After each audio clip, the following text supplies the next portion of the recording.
السلام عليكم ورحمة الله تعالى وبركاته. كنتمنى تكونوا بخير وعلى خير وانتم تشوفوا هذا الفيديو. اليوم جيت وجبت لكم الجديد صالون مغربي 100%. يلا هم معايا تشوفوا هاد الصالون ديال السيدة جميلة.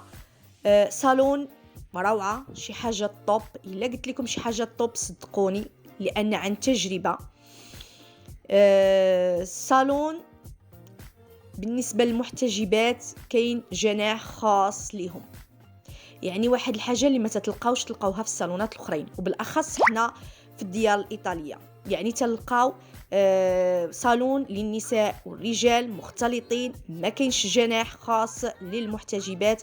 هنا غتلقاو جناح مختص للمحتجبات، زائد البرودويات اللي تتستعمل شي حاجة واعرة. بالنسبة اللي عندها مشكل ديال تساقط الشعر، بالنسبه للنساء اللي تيبغيو يديروا الكيراتين وتيخافوا منها، هنا جيو وما تخافوش، راتم في يد امنه.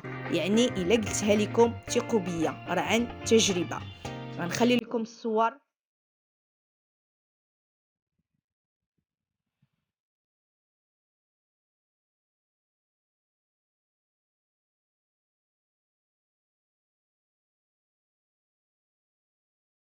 تتستعمل برودويات شي حاجه ممتازه للشعر. يعني بالنسبه لهذا المشكل بانكم تخافوا من البرودويات ولا شي حاجه، كونوا مطمئنين، يعني راه شي حاجه ممتازه.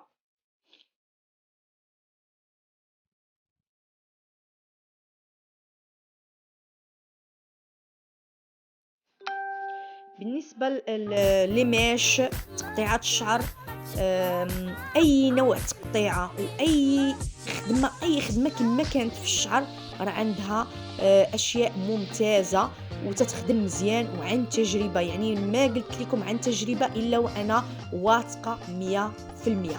صدقوني إلا قلت لكم شي حاجة واعرة. وبالاخص حنا عندنا الزغبه مختلفه على الايطاليين، يعني زغبتنا مغربيه، يعني اللي غتعرف ليها ولا وحده من بنت بلادنا. يعني جميله، راه ممتازه ممتازه، وغنخلي لكم الصور.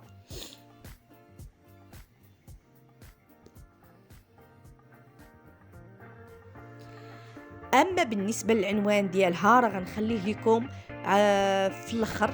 غنخلي لكم العنوان ديالها في الاخر ديال الفيديو.